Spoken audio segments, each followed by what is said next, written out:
You have spent so much of your life trying to understand people that you forgot to ask whether they were ever trying to understand you. You see the pain in others. You feel it before they even speak it. You read between the lines. You make excuses for their behavior. You soften the sharp edges of their actions with your compassion. And somewhere along the way, you began to believe that your role was to endure, rather than to choose. But let me tell you something that may challenge everything you've practiced up until now. Your empathy was never meant to be a place where others come to hide from their responsibility. Every time you validate behavior that hurts you, every time you say they didn't mean it, or they're just going through a lot, or I understand why they did that, you may think you are being loving, but what you are actually doing is teaching someone that your pain is negotiable.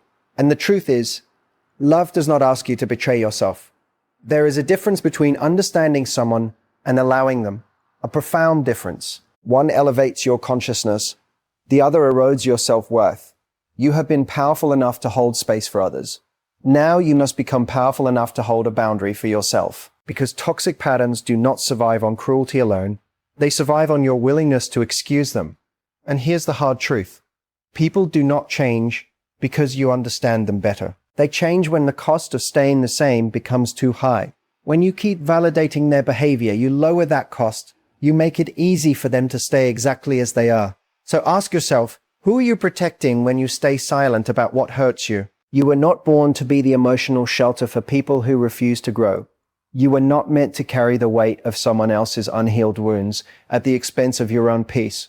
Your empathy is a gift. But without boundaries, it becomes a liability. Personal sovereignty begins the moment you stop negotiating your truth. It begins when you say, I can understand your pain and still not accept your behavior. It begins when you realize that love is not proven by how much you tolerate, but by how deeply you honor yourself. And yes, it will feel uncomfortable at first, because you are used to being the one who bends, the one who adapts, the one who absorbs.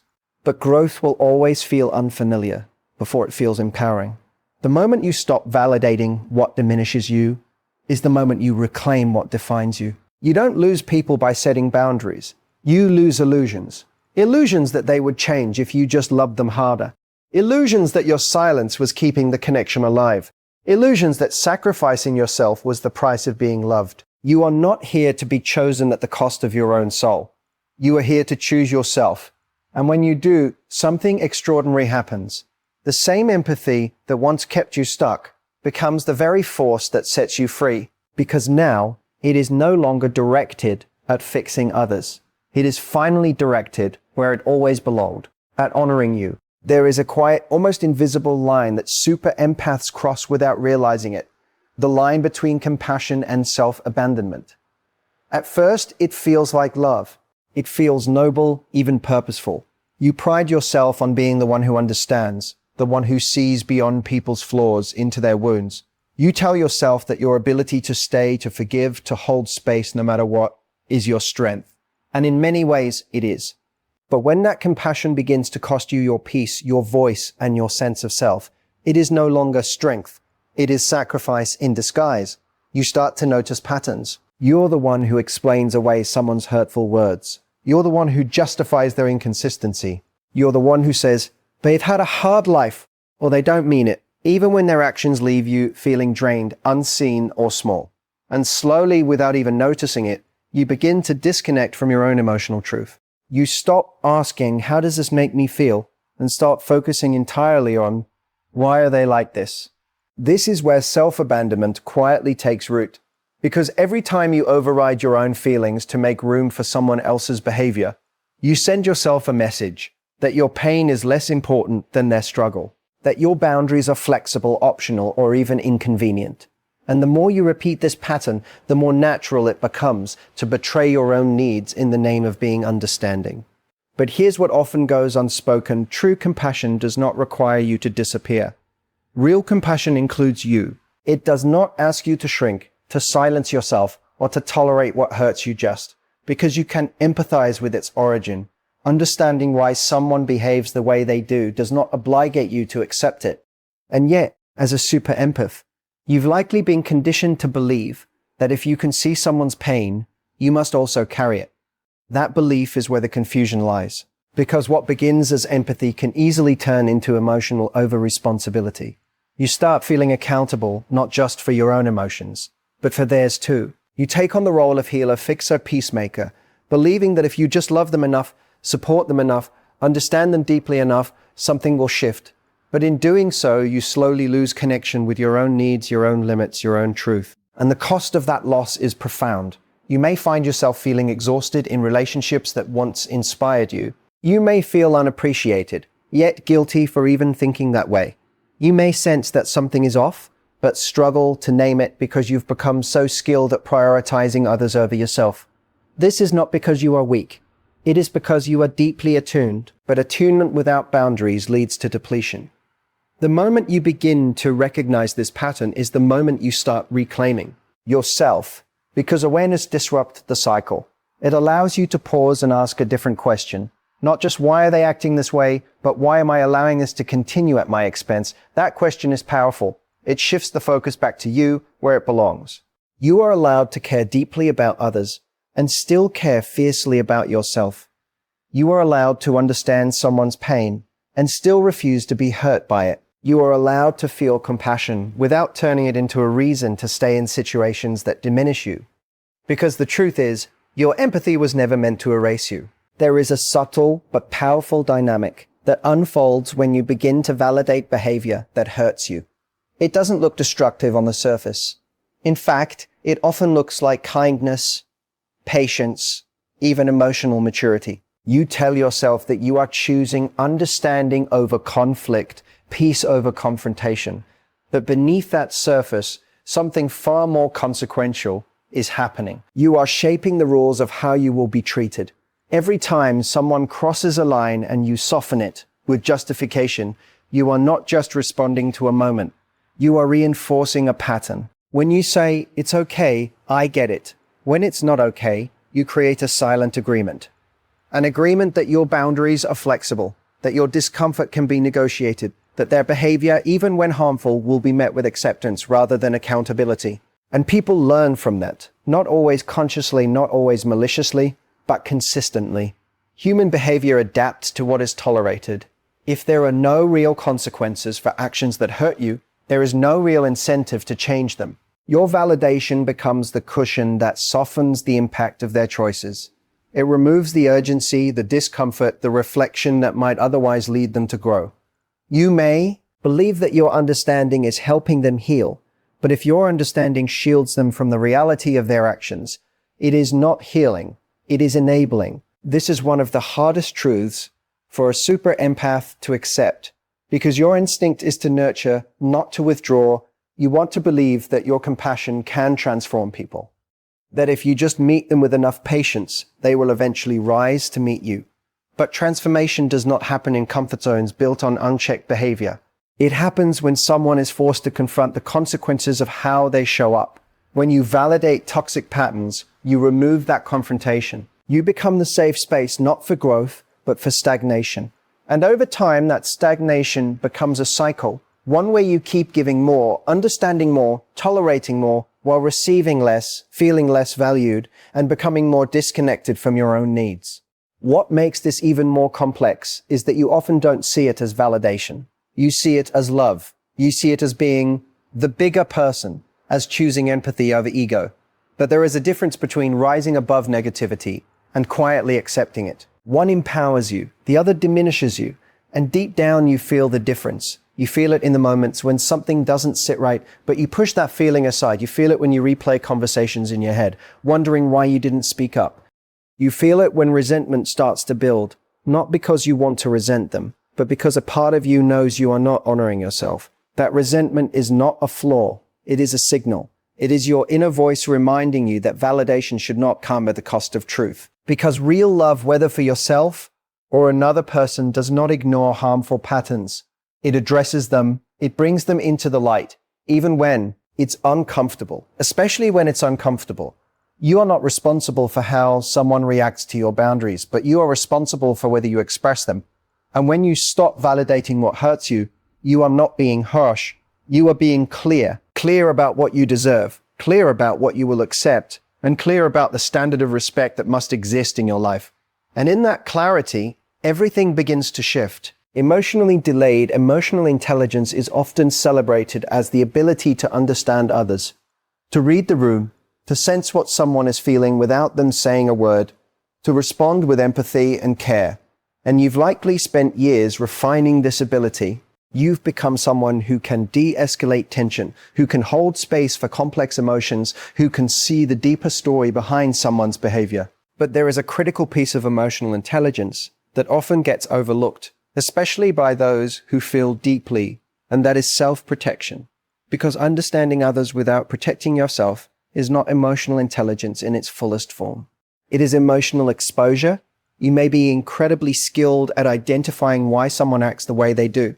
You can trace their reactions back to past wounds, unmet needs, or insecurities. You can see their triggers, their fears, their defenses. And while that awareness is powerful, it can also become dangerous when it is not balanced with an equally strong awareness of your own limits. What happens is this: you start prioritizing insight over impact. You focus so much on understanding their intentions that you minimize the effect of their actions on you. You say, "I know they didn't mean it," while ignoring the fact that it still hurt. You say, "They're just struggling," while overlooking the toll their struggle is taking on your well-being. This is where emotional intelligence becomes not complete, because true emotional intelligence does not just ask, "Why are they behaving this way?" It also asks, "What is this costing me?" And more importantly, "What am I willing to accept moving forward?" Self-protection is not about building walls or becoming closed off. It is about creating a structure within yourself that honors both your empathy and your boundaries.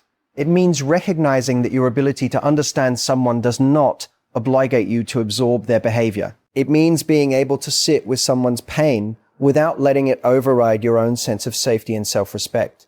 But for someone who is deeply empathetic, this can feel unnatural at first. You are used to leaning in, not stepping back. You are used to making space, not taking it. You are used to adjusting yourself to maintain harmony, even when that harmony comes at a personal cost. And yet, without self-protection, your empathy becomes something that others can lean on indefinitely, without ever being required to stand on their own. There is a quiet strength in saying, "I understand you, but I will not allow this." That statement does not diminish your compassion. It refines it. It transforms it from something that is freely given regardless of consequence into something that is aligned with your values and your well-being.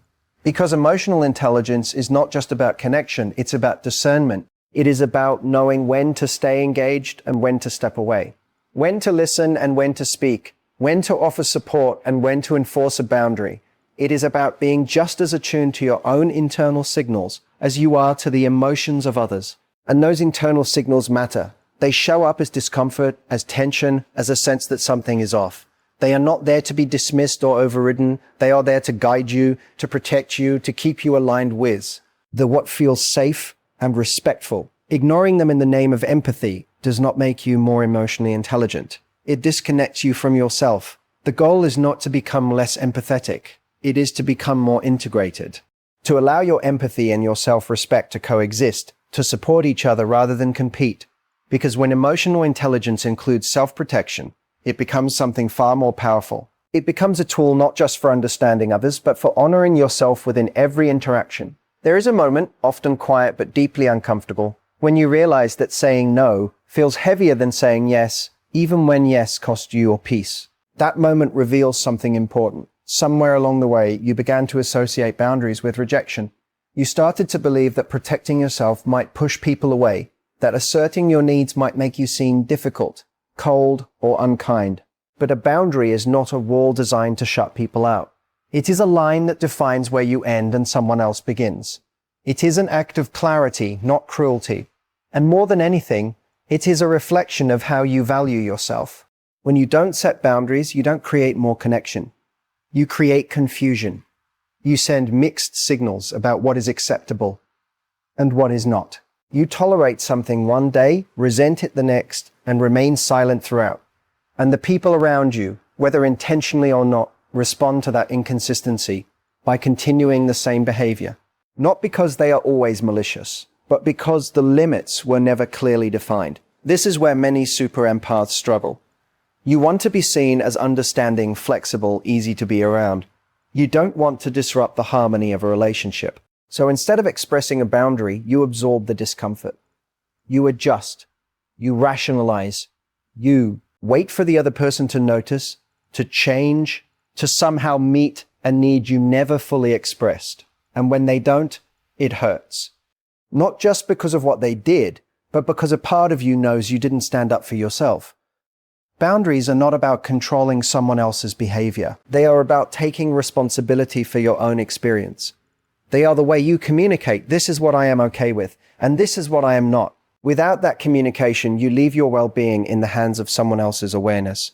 And that is a fragile place to be. It's important to understand that people who benefit from your lack of boundaries may not respond well when you start setting them.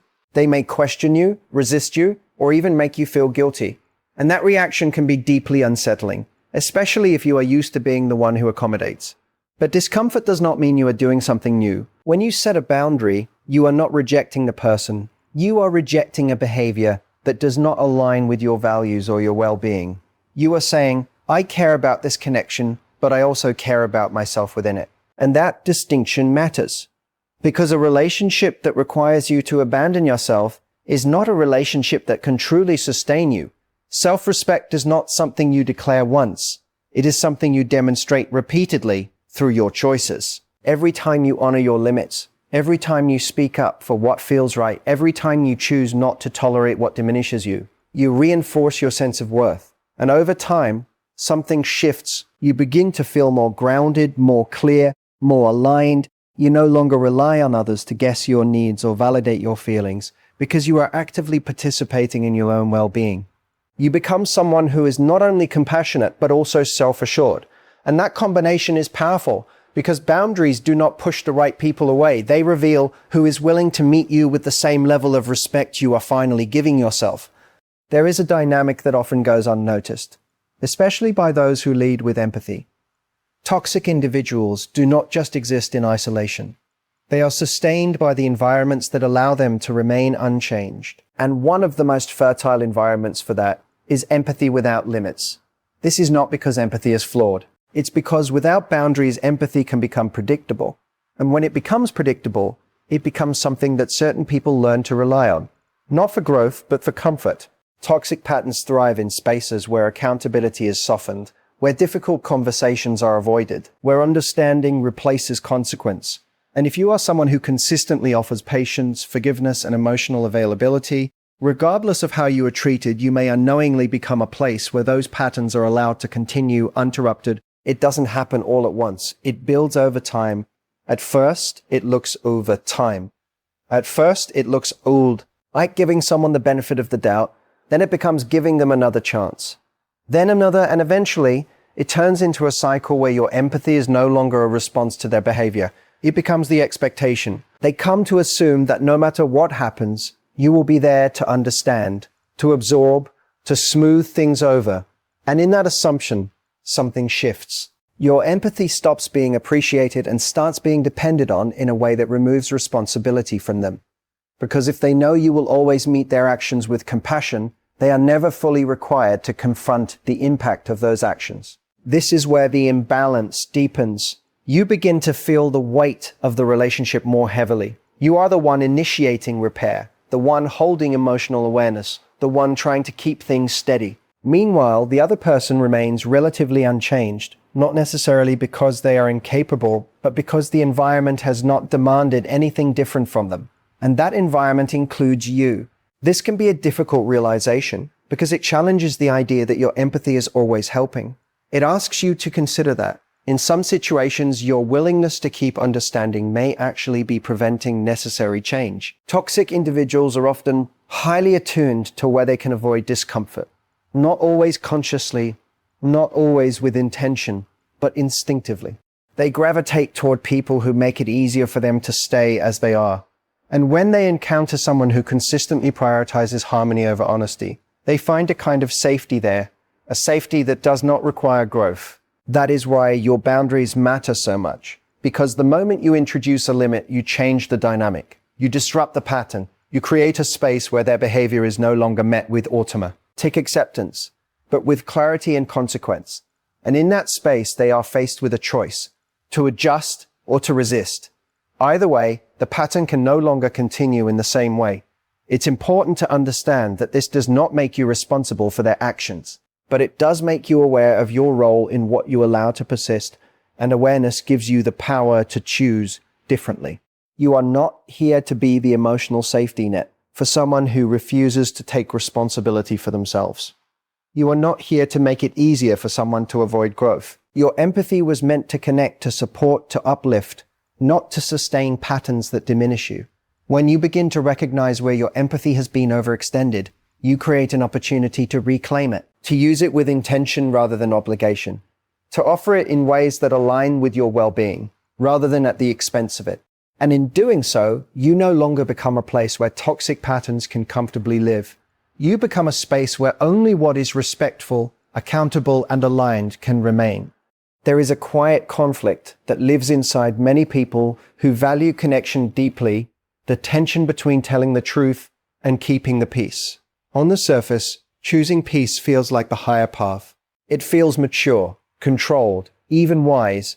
You avoid confrontation, you soften your words, you let things go in the name of harmony. But over time, that version of peace begins to feel heavy. Not because peace itself is wrong, but because it was built on something fragile, the absence of truth. When you consistently choose temporary peace over truth, you are not creating stability. You are postponing discomfort. You are managing moments rather than addressing patterns. And while it may keep things calm in the short term, it slowly erodes something far more important: your sense of self.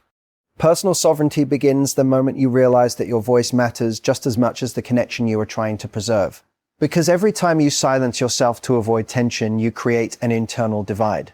One part of you knows what needs to be said, what feels misaligned, what is not okay, and another part overrides it, convincing you that it's not worth the conflict, that it's better to keep things smooth, that speaking up might cause distance or rejection. But that internal negotiation comes at a cost. You may maintain the relationship externally, but internally you begin to feel disconnected. You feel unseen, not necessarily because the other person refuses to see you, but because you are not fully allowing yourself to be seen. You are presenting a version of yourself that is edited, filtered, adjusted to fit the situation rather than reflect your truth. And over time, that version becomes exhausting to maintain. Truth is not always comfortable. It can disrupt. It can challenge. It can create moments of tension that feel unfamiliar or even unsettling. But it also creates clarity. It removes the guesswork, the assumptions, the quiet buildup of unspoken feelings. It gives the other person a real opportunity to understand you, not a curated version, but the real one. Choosing truth does not mean becoming harsh or reactive. It means becoming honest and grounded. It means expressing what you feel with clarity, rather than suppressing it for the sake of keeping everything smooth. It means recognizing that real peace is not the absence of conflict, but the presence of authenticity. Because a peace that requires you to abandon your truth is not peace, it is avoidance. And avoidance has a way of resurfacing. What you don't say doesn't disappear, it accumulates, it shows up as frustration, as distance, as a subtle shift in how you engage. You may find yourself withdrawing emotionally, becoming less open, less invested, not because you don't care, but because a part of you is tired of not being expressed. Personal sovereignty is about reclaiming that expression. It is about recognizing that your inner experience is valid, that your perspective deserves space, that your boundaries are not interruptions to connection, but essential parts of it. It is about standing in your truth, even when it feels uncomfortable, even when it risks changing the dynamic, because the right connections are not built on constant agreement. They are built on mutual respect for each other's truth. And when you begin to choose truth over temporary peace, something shifts within you. You feel more aligned, more present, more certain of who you are and what you stand for. You no longer rely on external harmony to feel stable, because your stability comes from within. That is what personal sovereignty looks like. It is not loud or forceful. It is steady, clear, and rooted in self-respect. And it grows stronger every time you choose to honor your truth, even when it would be easier to stay silent. Healing begins the moment you stop explaining away what hurts you. For many super empaths, there is a subtle, almost instinctual drive to rationalize the pain inflicted by others. You tell yourself, they didn't mean it, or they're under stress, or I understand why they acted that way. And on the surface, these explanations may feel compassionate, even wise. They allow you to preserve connection, maintain harmony, and avoid the discomfort of conflict. But over time, that same tendency can quietly erode your sense of self. Because every time you excuse someone else's actions, you unintentionally invalidate your own experience. Pain is a messenger, not a punishment. It signals where your boundaries have been crossed, where your needs have been ignored, and where your personal truth has been compromised. Yet, super empaths often interpret this discomfort as something to be smoothed over or corrected externally, rather than listened to internally. You become the mediator of feelings that do not belong solely to you. You absorb responsibility for what was never yours to carry, all while believing that understanding and patience will somehow restore balance.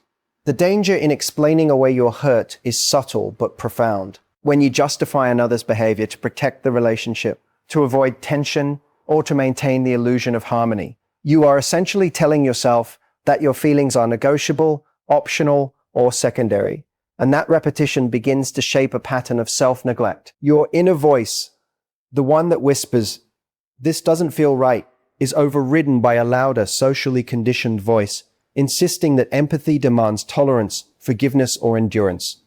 Healing, however, requires a different approach. It begins with acknowledgement. It begins with stopping the mental gymnastics that turn a clear hurt into a complicated moral puzzle. It begins with saying, silently or aloud, "This hurt me," and that is valid. Nothing more needs to be justified or rationalized at that moment.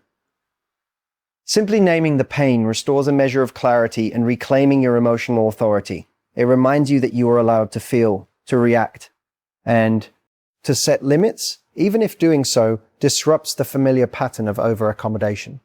Super empaths often fear that standing in their truth will alienate others. You worry that if you no longer excuse harmful behavior, the relationship might fracture, the connection might break, or the person might reject you. But what you are discovering through self-honesty is that the most important relationship you have is the one you maintain with yourself. And any connection that cannot respect that relationship is not truly sustainable. Stopping the act of explaining away your hurt is also an act of reclaiming agency. It interrupts the cycle of unconscious self-sacrifice. Each time you recognize a boundary has been crossed and do not rationalize it away, you create space for conscious choice. You decide what is acceptable, what is not, and what you will no longer tolerate. This is not about judgment or retaliation. It is about alignment with your highest self. It is about living in accordance with your own standards rather than someone else's assumptions about your limits. The journey is rarely immediate. At first, it may feel uncomfortable, even selfish, to stop excusing behaviors that have been normalized in your life. You may face resistance from within and from those accustomed to your habitual patience. But each moment you honor your own experience reinforces a deeper truth. You are not responsible for repairing someone else's patterns at the cost of your own well-being. Healing, therefore, is an act of courage. It is the moment you refuse to minimize your own reality to accommodate another's immaturity. It is the choice to see the pain clearly, accept it fully, and use it as a guide to reclaim your personal sovereignty. It is the understanding that growth for you and for anyone around you cannot begin until you stop explaining away what diminishes you and start protecting what nurtures your authentic self. Thank you for your time and trust, wishing you strength and clarity on your journey ahead. Goodbye, and may every step you take honor your truth and personal growth